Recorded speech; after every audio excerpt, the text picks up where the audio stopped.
Hello and welcome to episode 3 of the Graceful Tangle podcast. I'm Amy Kate, a young but passionate knitter and crocheter. Thank you so much for joining me today. If you're looking for me on social media, you can find me on Instagram, Ravelry, Etsy, and Pinterest as The Graceful Tangle. On Etsy and Ravelry, you can find and purchase my knit and crochet pattern designs. And also on Ravelry, I have started a group on Ravelry for The Graceful Tangle. So if you search the Graceful Tangle podcast group in the Ravelry groups tab, my group will come up and feel free to join. I have a few threads in there that you can post in. I have an Ask Me thread, an introductions thread, a projects thread. So feel free to post in there if you so desire. I'd love to have more people join that group. So thank you so much for joining me today. If you haven't already, please hit the subscribe button and then click the little bell so that you're notified each time I upload a video.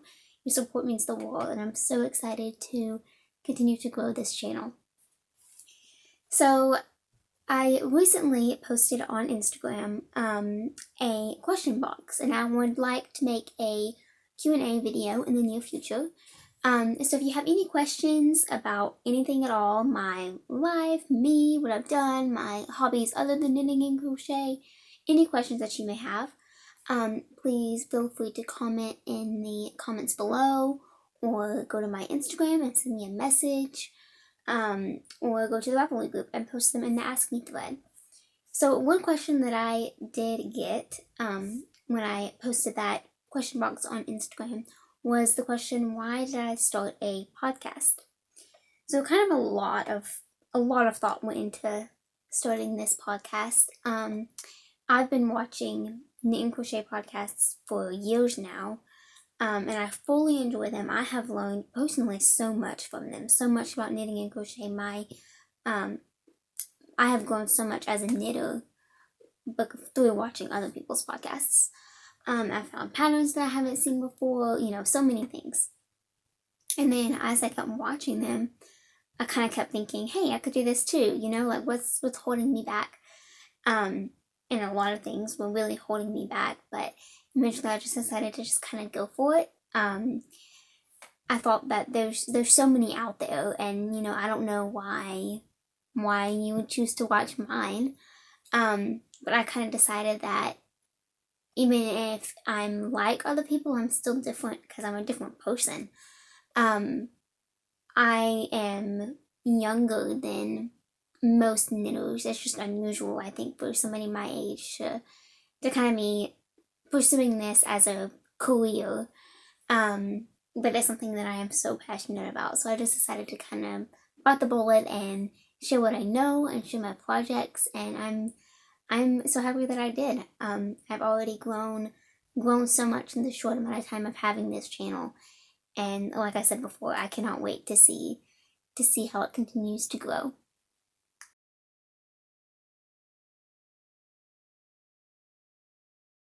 Okay, so with all of that out of the way, let's jump into some finished objects. So the first finished object is actually what I am wearing. So I am wearing my finished Seven Sisters top. This is a pattern by Blue Sky Fibers. You can find it on their website or on Ravelry. I used Lion Brand Flicker yarn for this. It is a lightweight 3 cotton acrylic blend, so it is so drapey and loose and flowy. I can stand up a little bit to show you. So I really love how this came out. It's exactly what I wanted.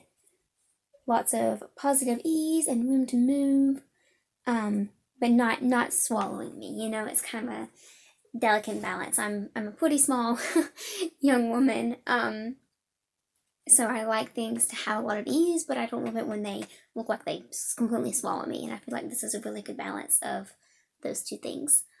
So I've talked about my modifications in the past 2 episodes that I have shown this as a work in progress. But just kind of to recap. So in the pattern, they call for you to do an increase section after you finish the ribbing. However, I decided that I wanted mine to be a little bit more boxy. So I decided to skip that increase section, but cast on the amount of stitches that I would have had I done that. So I cast on with that number, and I did the ribbing, and then worked all the way up on the body, all the way up to the armhole split, and then I followed the pattern, except I did less rows than they called for. So I did all of the decrease rows that I was supposed to do. But then I didn't want my armhole to be too deep. And I'm so glad that I made that decision, because if I had followed the pattern, it would have been at least an inch deeper than what it is now. And I feel like right now it's perfect. Like, the sleeves aren't tight at all, but they also aren't huge. Like, I could probably fit 2 of my arms in there, but not 3, which is nice. Again, I love positive ease in my tops, but not too much, I guess, at the same time. So anyway, and then the collar, I followed the pattern, except I picked up a lot less stitches than what the pattern called for. So they told you to pick up a certain amount for the front shoulder and the back shoulder, and then pick up all of the stitches that you had put on hold for the front and the back. However, I kind of just went with my gut and decided to pick up a lot less than that. It was really important for me to have a collar that fit exactly how this does. It comes close to my neck, but doesn't actually like choke me. And I knew that if I had picked up the amount that they said, it would have been huge. It would have been falling off my shoulders, and I knew I didn't want that. And then for the bind off, they called for you to bind off loosely in pattern, but again, it was really important to me that the collar was snug. So I just bound off using the traditional knit. I didn't do it in pattern, and I like made it a little bit tighter. Like, usually I would go really loose when I'm binding off anything really, but especially the neck of a sweater. However, with this, I knew that fitting it over my head wasn't going to be an issue, so I just decided to go as I used the same needle size. I just wasn't like overly cautious with trying to be loose, I guess. But yeah, I think that's it. I'm so happy with how this sweater turned out. I absolutely love it. I love how the sleeves fit. I pretty much followed the pattern there. I kind of just made them however long I wanted. But I did do the rib, and then I bound off in rib using the like super stretchy rib bind off from the Very Pink Knits YouTube channel. I love that bind off, so I just did that one, and it kind of makes it flare out just a little bit, but not too much. It just makes it like not really hit my arm, which was my goal. I really wanted it to be loose and oversized. So yeah, I fully enjoyed making this, and I will also fully enjoy wearing it this summer. It's so perfect. It's not too heavy, but it's also not like see-through. I love it. Alright, so my next finished object is kind of a whole bunch in one. So as I talked about last week, I am working on some dishcloths to give to my Mimi and her friends when we go down to the beach in a couple weeks. So I have been working on those. My goal is to make one a day. They take about 40 minutes to make. There's actually a TV show right now that my siblings and I are enjoying. So in each episode is 45 minutes. So in that 45 minutes, I knit a dishcloth, and it's absolutely perfect. So I have made quite a few. Again, my goal is to knit one a day, at least until we go to the beach, which will be on June 10th. However, I've done more than one a day on some days. I've done 2 a day. One day I might have even done 3. I don't remember. I feel like there was a day that I did that, but I'm not sure. Anyway, my stack is growing, and it makes me so happy to see all these dishcloths nice and uniform looking. So I have not woven in all the ends yet. But yeah, here they are. So I love this cotton yarn for all these in 4 colors. Let's see. This one is Aqua Ombre, I believe. This is, I think, maybe Paris in June or Paris in July, something along those lines. This is pink, green, purple, I do believe. Despite the, not so exciting name, I love this colorway. And then this one, oh, I don't remember what it's called. Let me see if I have the labels.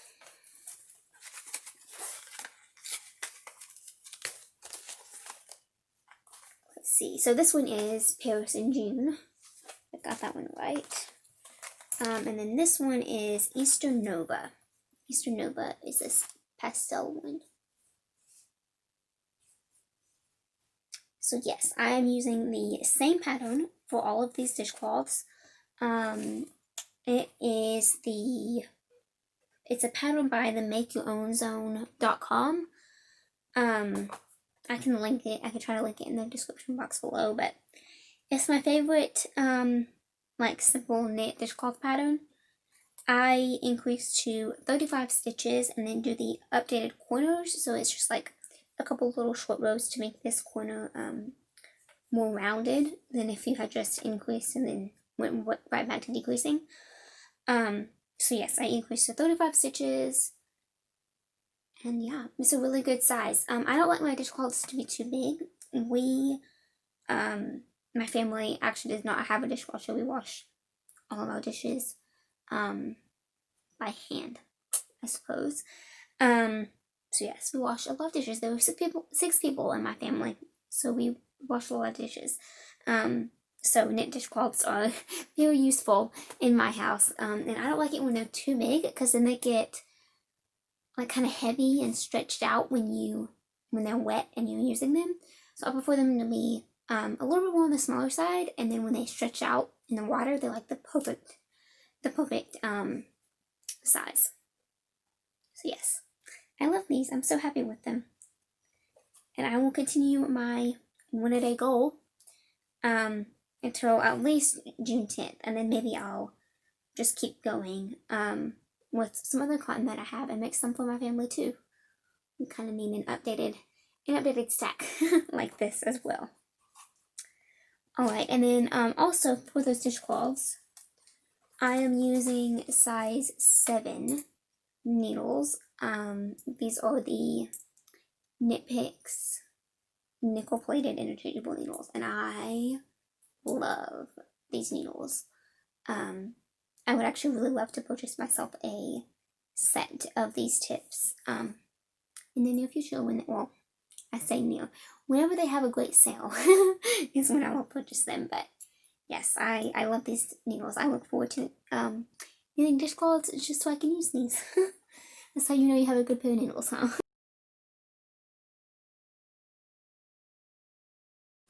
Alright, so now let's jump into some works in progress. So I have 2 works in progress that I'm going to show you today, and they're actually both sweaters by the same designer. So the first one is super exciting. So this is the worsted Sanguine sweater by Morgan of More Thunder. You can find this pattern on her website, morethunder.com, and on Ravelry. I actually tested this pattern last fall, and I made the testnet version, and then I made a like Christmas version that didn't have color work, and it was just red and white stripes. And then I made I'm working on this one. So let's talk about the yarn that I'm using, and then I'll kind of chat about why I'm making this. So yarn, this gray, the charcoal gray, is Craft Your Secret in the color Graybeard. And then the white is I Love This Yarn in the color white. This teal is I Love This Yarn in Antique Teal. And then way down at the bottom is I Love This Yarn in Rosy Cheeks. And then I have one sleeve done, and this is this is Craft Your Secret in the color Sun Gold. So my cousin Lainey and I are knitting this together. We are both planning on participating in the Panglossian Sweater Cow that Morgan is hosting starting on June 1st. However, we made ourselves a challenge to finish everything that we were working on by June 1st to kind of prepare ourselves for that knit along. And then like Wednesday and Thursday rolled around and we had accomplished that. We had finished everything. And then we were like, we can't wait. And so we both decided that we wanted to make a Sanguine sweater. So we're actually using similar colors. The thought behind mine, I wanted it to be neutral, so I decided to use like only 2 colors instead of the multiple colors that is recommended.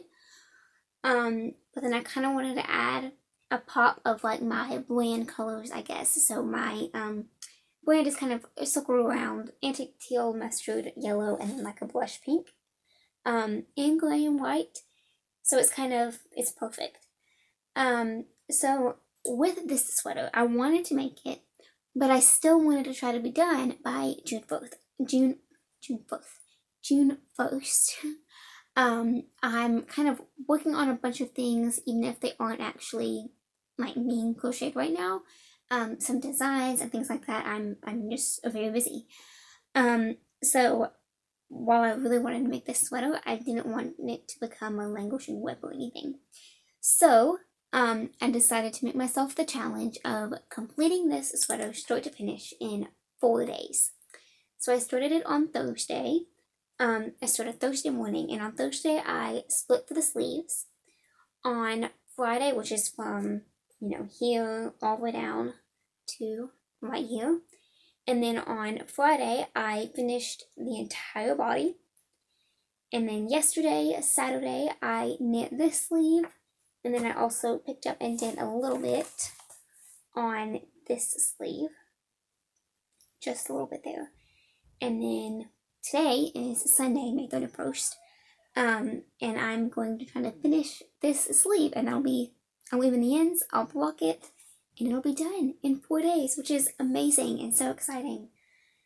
So a couple of modifications. So for the body, I actually stopped it a little bit short. My first one that I made, I followed the pattern how it was written, and the body is perfect and cozy, but it's a little bit long. And I wanted this to be just a little bit shorter, a little bit more reasonable length. So I just omitted the last instruction in the pattern. So you're supposed to repeat, let's see, this chart, this one right here, this cross chart, one more time. And I just decided not to do that. And I went ahead and did the ribbing, and then on the sleeves, I followed them pretty much how it was written, except I stopped early. She would have told you to keep on going, and I just decided that I wanted mine to be shorter. They would have been way too long on me if I followed the pattern exactly. However, I also wanted the cuff to kind of fit me a little bit more snug, so I added a decrease round on this last row of white of just knit 1 and knit 2 together. So you can find all my modifications on my Ravelry project page for this sweater, again as the Graceful Tangle. And yeah, I love this. So again, I'm hoping to finish it today, and I'm so excited. I love it so much. Okay, my next work in progress is actually something that I started a while back, and then I got busy with other things and just completely forgot about it. I ran into a little problem, and I set it down, and then I just moved on unintentionally. So Morgan did a knit along a little while back for the Ladyfingers sweater, and that was a DK weight sweater pattern. And I knit it along with everybody else for the knit along. But then I decided that I wanted to try to make myself a worsted weight version of that pattern. So I did a whole bunch of math, and I decided to kind of follow the Ladyfingers pattern, but also her worsted Sanguine pattern, and kind of use the numbers from both and take measurements for me and see what worked best. So here is my sweater so far. This one is almost done as well. So here we go. So I knit this top down, and I used Bravo Worsted. The gray is Dove Heather, the blue is Peacock, and this deep purple is Eggplant. And again, I followed a combination of her Sanguine pattern and her Ladyfingers pattern. And I pretty much followed the pattern. However, I had done, so originally I had another blue section above this purple and the ribbing in the short rows. And then when I got done with the body, way down here, I tried it on and I realized that it was a little bit more of a turtleneck, like something had happened with my gauge, or I don't know, it wasn't the pattern, it was something that I did, that the math wasn't right. I'm not quite sure. But it just was not gonna work. The short rows were like bunched up on the back of my neck and flipped over, and it just did not look right. So I performed some massive surgery on this sweater and cut the top portion off. So this little rat's nest of collar was the beginning of my sweater. So I watched a couple videos on YouTube, try to kind of learn more about this technique. But basically what I did is I put my needle in on the row above, a couple rows above this color. So I've done a few rows of ribbing now, but before the ribbing, I had put my needle in, and then I cut a stitch on the row above where I had put my needle in, and then I just unthreaded it, and I went all the way around the neck of the sweater, and cut and took this off, and I am thrilled with how it looked. I am so impressed with that technique, and this is going to sound silly, but I really want to do it again. So I might find a way to, I don't know, mess up the collar of another sweater. Seems stupid to do that intentionally, huh? But yeah, I don't know. Anyway, I really love this. So all I have to do now is finish the collar, the updated collar, and then do the sleeves. So I think for the sleeves, I'm going to do short sleeves. So I'm just going to join the gray and do a little bit of ribbing, and then call it a day. And I'm so excited about this. I love this. I think the color work turned out really nice. I love the stark contrast between the gray and the blue and the purple. And yeah, I really can't wait to make more of these. I would like to make just a 2-color version. I think maybe like an off-white and the color Brindle from Knit Picks Bravo, which is like a kind of like a ginger color, deep ginger. So yeah. Anyway, I love that. Again, biggest surgery I've done on a sweater so far, I think, but I love it. I'm really happy with how this is turning out.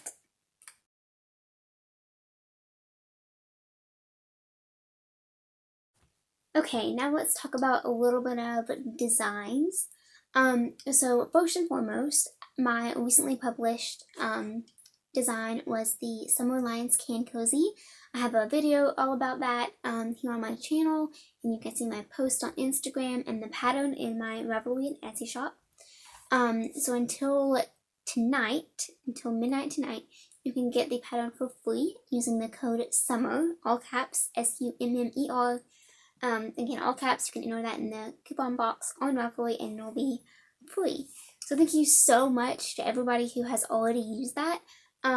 More people have used that code than any of my other patterns, and I'm so excited. It makes me so happy to know that everybody likes this pattern. So here is the Summer Lions Can Cozy. Just a little quick recap. Anyway, so again, you can find that on Ravelry and Etsy. So another design that I have been working on a little bit is another can cozy pattern. So I'm going to keep it a little bit secret. I'm not going to reveal the name yet, or too much about the pattern, but I will give you a little glimpse of it. So here it is. I can't wait to get this pattern out to you guys. It'll be a little while. I'm working on a whole bunch of things right now, a whole bunch of exciting projects that I'm not ready to share, but this is one that I thought would be fun to kind of tease a bit.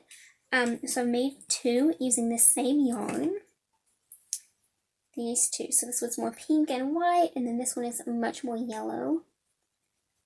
Again, and I love these so much. So the yarn that I used was just one cake of Yarn Me Little Dollop in the color Sunrise Sprinkles. And I actually had a little bit left over, and it was only 92 yards in one of these cakes. So I believe that each of these probably took about 40 yards, and I have like 12 left over.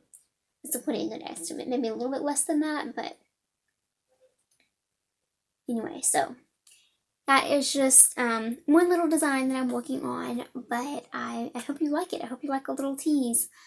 Again, I'm working on so many exciting things right now that I just can't wait to share with you, but I'm gonna hold off just a little bit until I get a little bit farther into them and kind of know the full process of what that's gonna turn into, I guess.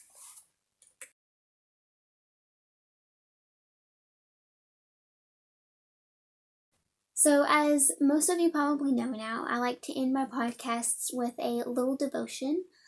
So today I want to talk about John 3:16. Now, if you are a Christian or have been a Christian for a very long time, you've probably heard this verse. It's very well known. Lots of people memorize it. It says, "For God so loved the world that he gave his one and only Son, that whosoever believes in him shall not perish but have eternal life." So that verse I memorized so many years ago. And it's something that I'll always remember. You know, it's a very important verse. It says such an important message. Jesus did come and he saved us, and he made a way for us to have a real relationship with the Father. However, the verse after John 3:16, John 3:17, is, I feel, often overlooked. But just because of how famous John 3:16 is, but it's equally powerful. He says, "For God did not send his Son into the world to condemn the world, but to save the world through him." So it means that Jesus didn't come to destroy bad things, or to destroy us, or to judge us and condemn us. He came to save us. He came to love us. He came to show what the Father was really like. He was perfect. He was blameless. He never sinned. He never fell short of the glory of God. Yet he died the most gruesome death imaginable. And so I just want you to remember that Jesus came and he saved us and he saved you, and he made a way for us to come to the Father, but he also loves you and he came to save you, not to judge you. So thank you so much for watching.